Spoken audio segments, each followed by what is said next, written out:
안녕하세요. 결혼한 지 3년 만에 이혼을 결심한 30대 여성입니다. 사람마다 외모도 성격도 전부 제 각각이라지만 그래도 저는 제 자신이 유별나다고 생각해 본 적은 없어요. 대단한 구석도 없지만 그렇다고 모난 구석도 없다고 믿고요. 그런데 어머님과 부딪힐 때마다 어머님은 제가 이상한 거랍니다. 사고방식이 글렀다나요. 저도 남편만큼 배울 만큼 배웠고 남들처럼 멀쩡히 사회생활 잘만 하고 있는데 말해요. 그래서 내리게 된 제 결론은 그냥 저는 이 집이랑 안 맞는다였지요. 그리고 저리 싫으면 중이 떠나야지 어쩌겠어요? 그래서 이혼을 결심했습니다. 남편하고는 아는 선배의 소개로 만났고 소개받았을 당시 제 나이 30, 남편 나이 32이었어요. 선배는 부담 없이 만나보라고 했지만 남편이나 저나 둘 다 적은 나이가 아니었다 보니 솔직히 부담스러웠던 것도 사실이고요. 하지만 선배하고는 여러 가지로 얽혀있는 상황이다 보니 자리 자체를 거절할 상황도 못 되었네요. 아무튼 그리고 말이 나왔으니 말이지만 소개팅을 받던 시기, 저는 결혼과 비혼의 갈림길에서 고민이 많았어요. 사실 친정부모님 두 분의 사이는 좋았지만 하루아침에 친할머니께서 이제 같이 살아야겠다며 저희 집으로 들어오셨고 그래서 졸지에 친정어머니가 10년 넘게 다니시던 직장을 관두시는 걸 보고는 여러 가지로 충격이 컸었거든요. 게다가 이후로도 친정어머니께선 친할머니 때문에 때로는 고모나 작은아버지의 부탁 때문에 많은 걸 이해하시고 포기하셔야 했는데 아무래도 그런 어머니를 보고 자라서 그런지 언젠가부터는 결혼하면 여자만 손해란 생각이 강해져 가더라고요. 하지만 막상 제가 성인이 되어 사회에 나와보니 저희 어머니와는 달리 또 많은 여자들이 결혼을 하고도 계속해서 자기 커리어를 이뤄나가는 거예요.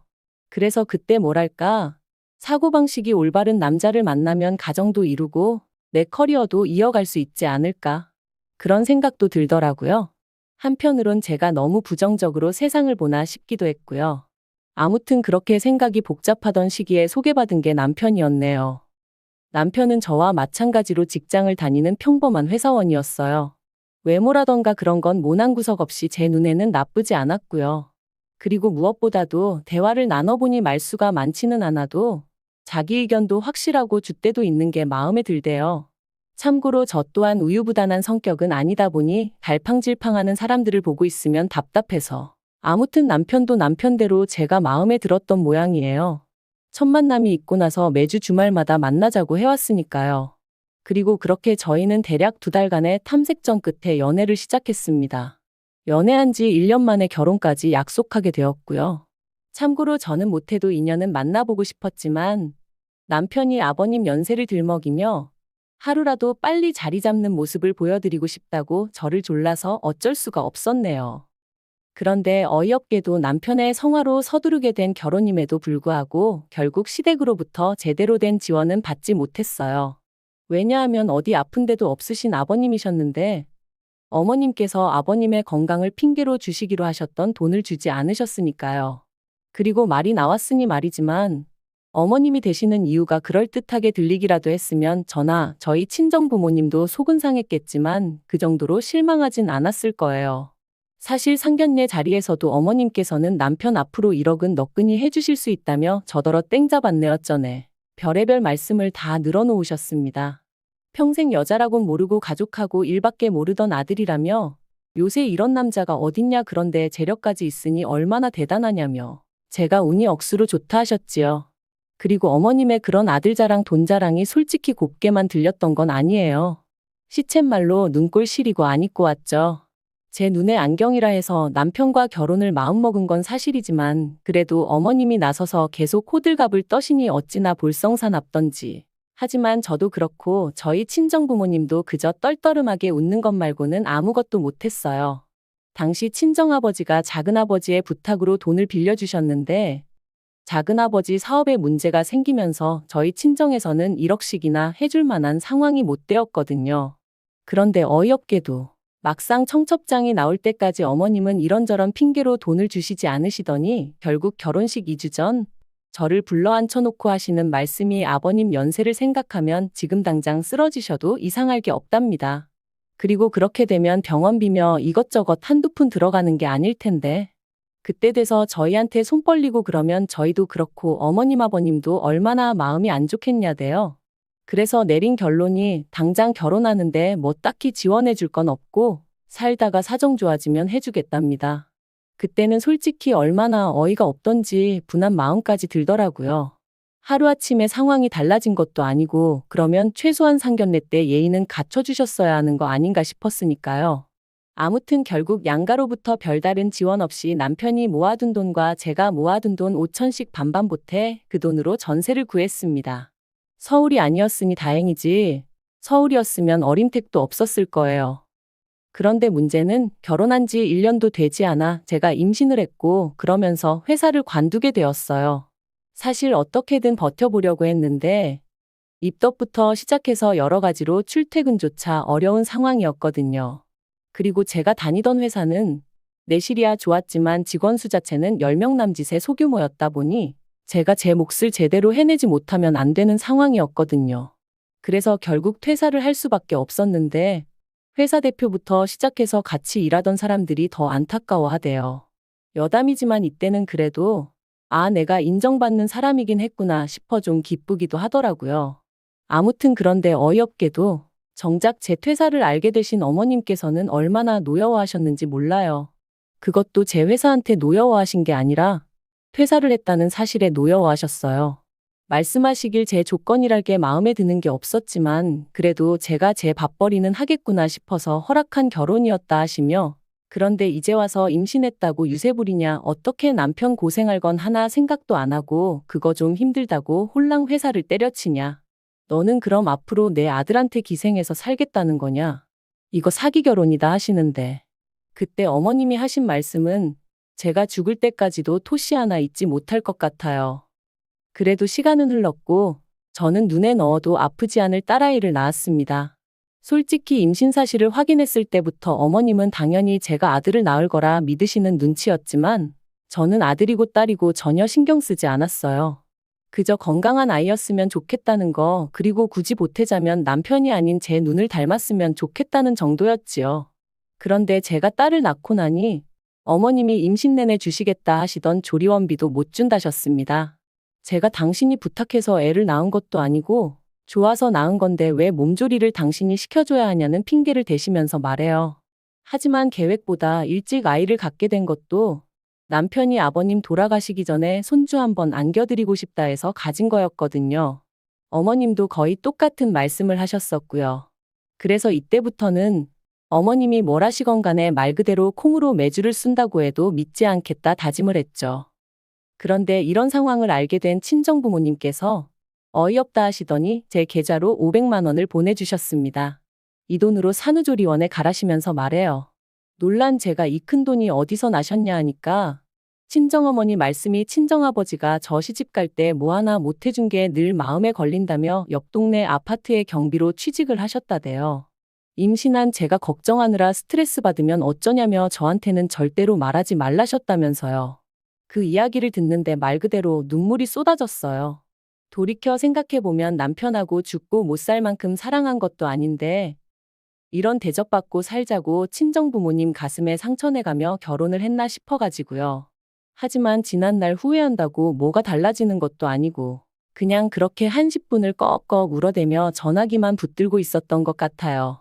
그런데 황당한 건 친정부모님한테 500을 받았다는 사실을 알고서는 남편이 했던 말이었습니다. 그렇지 않아도 자기도 너무 속상해서 산후조리원비로 어머님하고 크게 다퉜다며 어머님도 미안해하고 계신다더니 한다는 말이 어머님한테 한 번 기회를 드린다 생각하고 산후조리를 어머님한테 해달라고 하면 어떻겠냐대요.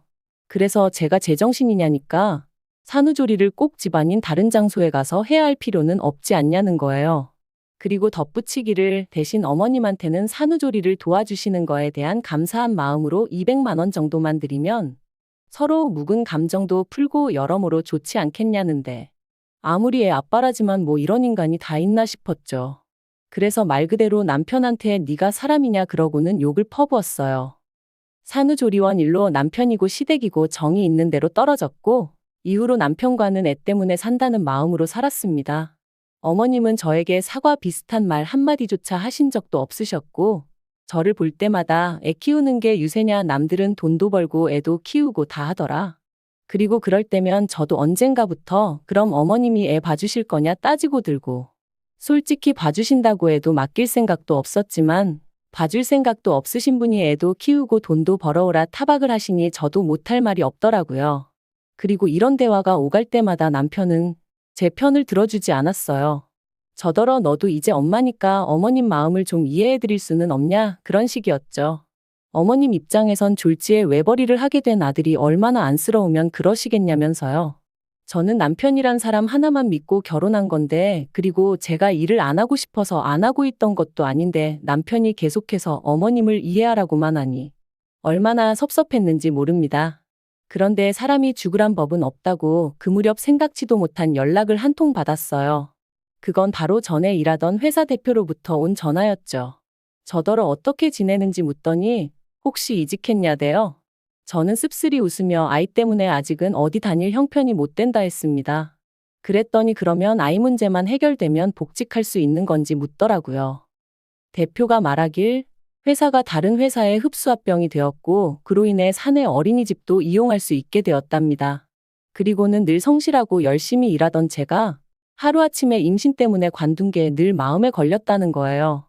그래서 사내 어린이집 얘기가 나오자마자 저한테 연락해봐야겠다는 생각뿐이었다면서 참고로 대표 또한 애엄마였기에 제 마음을 헤아려 준 게 아닌가 싶어요. 아무튼 그렇게 저는 전 직장으로 하지만 훨씬 더 좋은 연봉과 복지를 보장받고 복직하게 되었습니다.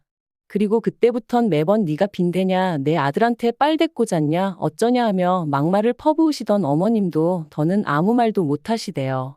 남편도 중간에서 제대로 제 편 한번 들어준 적이 없다 보니 말을 아끼는 듯 했고요.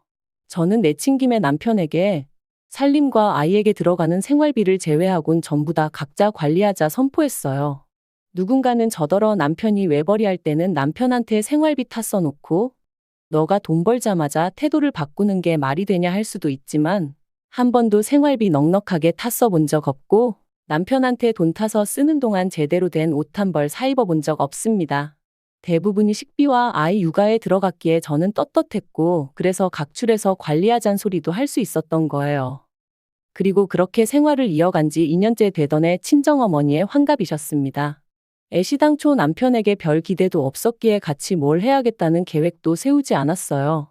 아니나 다를까 남편도 저한테 장모님 생신인데 뭐 할 거냐 그런 건 묻지도 않았고요.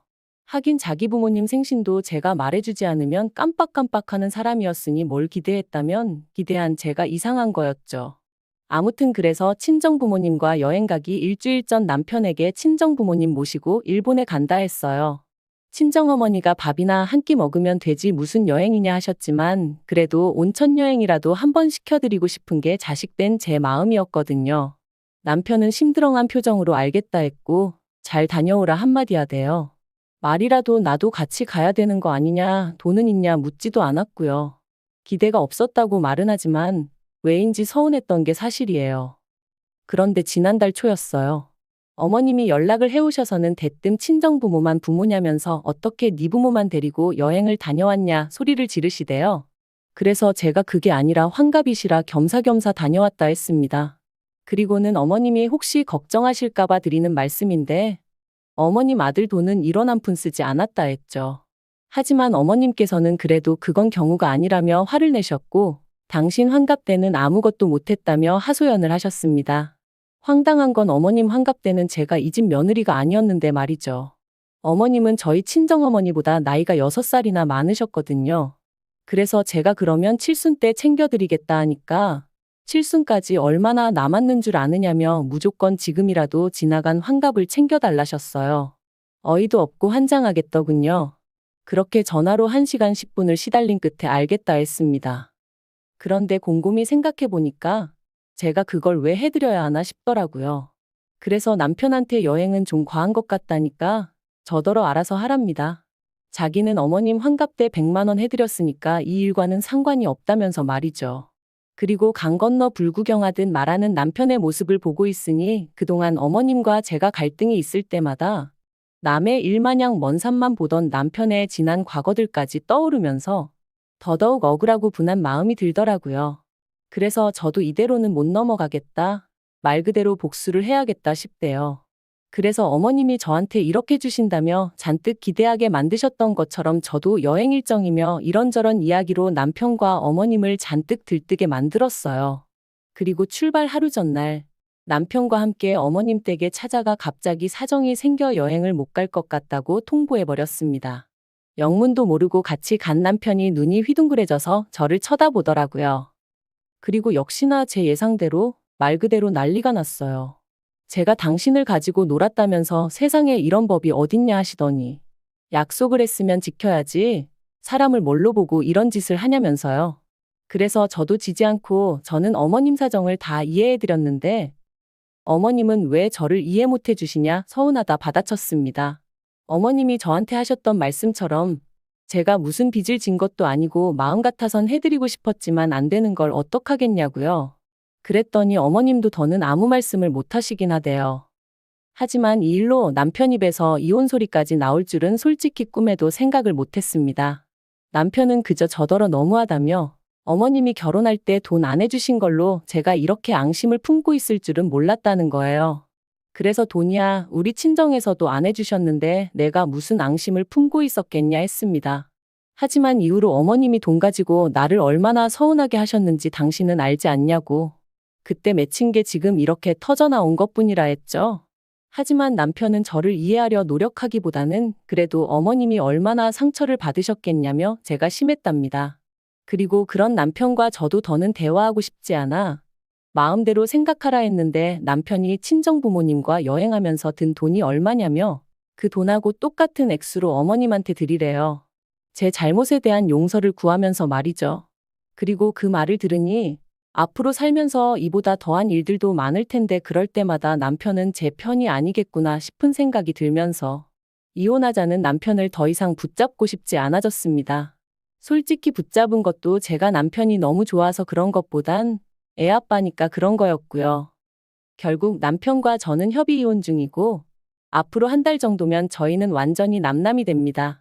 앞으로 혼자 아이를 키우며 살 생각을 하면 솔직히 눈앞이 깜깜하기도 하지만 그래도 정서적으로나 경제적으로나 뭐 하나 의지하기 힘든 사람과 부대끼며 사는 것보단 혼자가 낫겠다는 확신이 있거든요. 그리고 엄밀히 말하면 저를 아껴주는 부모님과 직장 동료들 친구들이 있으니 저는 혼자가 아니죠. 잘 살 수 있을 거라 믿어요. 긴 이야기 들어주셔서 감사합니다. 오늘의 사연은 여기까지입니다. 구독과 좋아요, 알람 설정해주시면 앞으로 더 좋은 사연으로 찾아오겠습니다. 감사합니다.